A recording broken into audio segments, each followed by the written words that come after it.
Assalamualaikum warahmatullahi wabarakatuh. Berjumpa lagi bersama saya YC Channel. Insya Allah saya akan selalu mengupdate terutama ilmu agama, dan mungkin di konten-konten saya nantinya akan ada selingan seperti ya tutorial ataupun yang lainnya, tapi semata-mata tujuan utama hanya untuk membagi ilmu agama.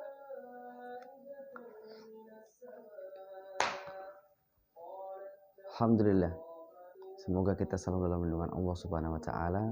Di sini saya sempatkan waktu untuk berbagi tentang yang sebelumnya kita bahas kitab Safinatun Najah, dan insya Allah kita akan mencoba untuk melanjutkan tentang rukun mandi wajib. Tapi sebelumnya kita hendaknya berselawat kepada baginda Nabi besar Muhammad SAW dengan mengucapkan Allahumma salli ala sayyidina Muhammad wa ala ali sayyidina Muhammad. Semoga dengan selalu kita berselawat kepada baginda Nabi besar Muhammad Rasulullah SAW, kita mendapatkan naungan syafaat baik di dunia maupun di akhirat, di hari kiamat. Baik naungan baik di hari kiamat, di saat kita membutuhkan, di saat kita tidak ada satupun yang menolong kita, yang membantu kita, bahkan yang rela mengorbankan jiwanya untuk kita, maka di saat itulah kita butuh pertolongan, kita butuh syafaat Nabi besar kita Muhammad Rasulullah SAW. Semoga kita selalu dalam lindungan Allah Subhanahu wa taala. Amin amin ya rabbal alamin. Alhamdulillah, saudara-saudariku yang dirahmati Allah Subhanahu wa taala, kembali lagi di sini akan membahas rukun mandi wajib. Fardu-fardu ataupun rukun mandi wajib yang diwajibkan itu ada dua perkara, yaitu niat mandi wajib. Jadi sebelum kita melaksanakan kegiatan mandi janabah atau mandi wajib, kita diharuskan atau diwajibkan untuk berniat terlebih dahulu. Dan yang kedua, menyampaikan air ke seluruh tubuh dengan sempurna.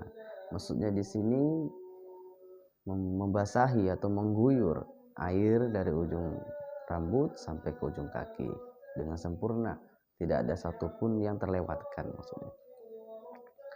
Dan selanjutnya setelah kita membahas tadi ada dua rukun mandi wajib, selanjutnya kita akan membahas syarat-syarat wudhu, yang dimana syarat-syarat wudhu itu ada 10 perkara. Yang pertama yaitu Islam.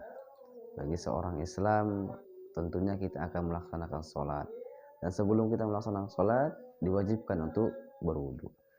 Tentu dalam keadaan kita ingin berwudhu, kita mengetahui syarat-syarat wudhu tersebut. Yang pertama ada Islam, dan yang kedua tamyiz. Tamyiz ini cukup umur dan berakal. Yang ketiga suci dari haid dan nifas. Yang keempat lepas dari segala hal dan sesuatu yang bisa menghalangi sampai air itu ke kulit. Dan yang kelima, tidak ada sesuatu di salah satu anggota wudhu yang berupa keaslian airnya. Maksudnya tidak ada sesuatu yang meragukan dari salah satu anggota wudhu itu yang dapat merubah airnya, seperti ketika air itu jernih, lalu ketika kita mengenai tangan kita, maka air itu menjadi kotor. Maka sebelum berwudhu kita basuh-basuh dulu, seperti biasanya yang habis kerja di sawah penuh dengan lumpur, maka kita mandi dulu baru kita berwudhu. Nah, yang keenam, mengetahui bahwa hukum wudhu tersebut adalah wajib. Dan selanjutnya yang ketujuh, tidak boleh beriktikad atau berkeyakinan bahwa salah satu dari fardu-fardu wudhu itu hukumnya sunnah atau tidak wajib ya. Yang kedelapan, kesucian air wudhu tersebut.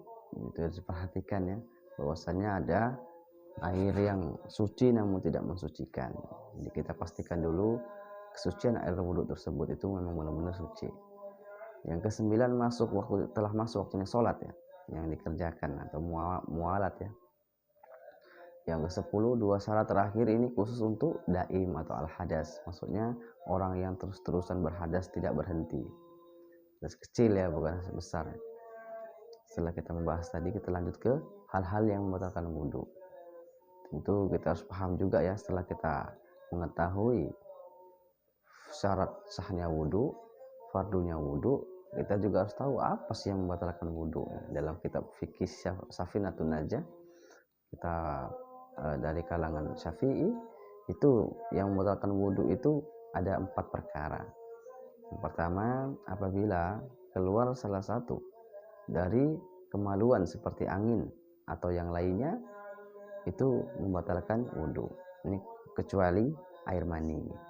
Itu harus kita mandi junub ketika kita keluar mani.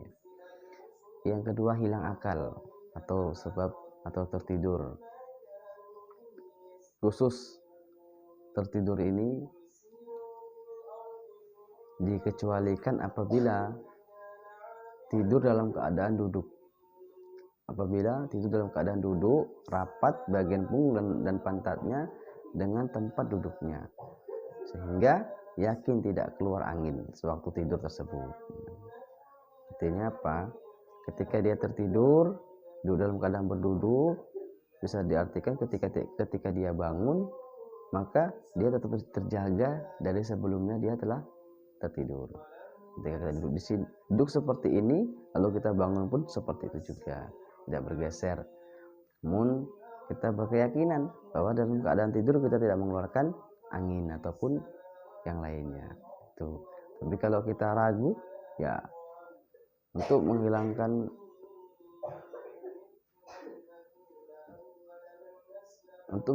keraguan-keraguan tersebut, maka kita hendaknya bersuci kembali atau berwudu kembali. Yang selanjutnya, yang ketiga, bersentuhan antara kulit laki-laki dan kulit perempuan yang bukan muhrim, atau tidak ada penghalang antara dua kulit tersebut seperti kain dan lain-lain yang bukan mahram. Jadi mahram ini orang yang haram dinikahi, seperti saudara kandung atau ibu kandung, itu tidak boleh, itu bukan mahram. Dan yang keempat, menyentuh kemaluan, itu dengan sengaja maupun tidak sengaja, baik kemaluan sendiri maupun kemaluan orang lain. Atau menyentuh tempat pelipis dubur atau kerucutnya ya, dekat pantatnya itu dengan telapak tangan atau telapak jari-jarinya. Baru selanjutnya, setelah kita bahas yang keempat tadi, yang membatalkan wudhu, maka selanjutnya kita membahas tentang larangan saat berhadas. Tentunya larangan saat berhadas itu terbagi menjadi 3. Yang pertama, sholat ataupun sholat fardu maupun sholat sunnah. Selanjutnya tawaf keliling Ka'bah, itu juga tidak dibolehkan. Seperti kita naik haji itu ya, ada tawaf yang keliling Ka'bah 7 kali, itu tidak dibolehkan. Yang selanjutnya, menyentuh Al-Quran. Menyentuh Al-Quran, kita suci Al-Quran atau mengangkatnya. Larangan bagi orang yang berhadas besar atau junub itu ada 5. Yang pertama, sholat, tawaf, menyentuh Al-Quran, membaca Al-Quran, dan juga iktikaf ataupun berdiam di masjid. Dan larangan bagi perempuan yang sedang haid itu ada 10 perkara.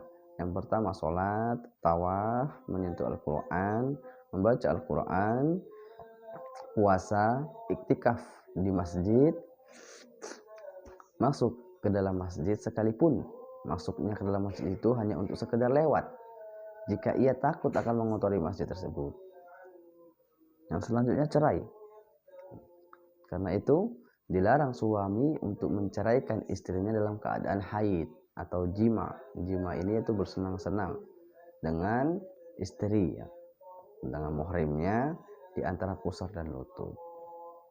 Jadi alhamdulillah, mungkin itu saja yang sementara ini dapat saya sampaikan. Semoga dapat kita ambil hikmahnya, dan pastinya dalam penyampaian saya tadi ada kesalahan, mohon dimaklumi, mohon dimaafkan, dan lebih baik dikoreksi agar saya juga mengerti kesalahan saya Dan semata-mata saya bagikan ini hanya untuk berbagi apa yang saya pelajari dan saya bagikan di saat saya belajar. Dan semoga mendapatkan keberkahan dari Allah Subhanahu wa taala, bisa mendapatkan ilmu yang bertambah dari apa yang kita pelajari, dan selalu dukung dan semata-mata hanya untuk membagikan apa yang saya ingin pelajari. Semoga saudara-saudara semua dalam lindungan Allah Subhanahu wa taala, begitu juga saya di sini, dan dukung terus agar selalu bisa istiqomah dalam membagi apa yang kita tahu. Semoga bermanfaat. Saya sudahi. Wabillahi taufiq wal hidayah. Wassalamualaikum warahmatullahi wabarakatuh.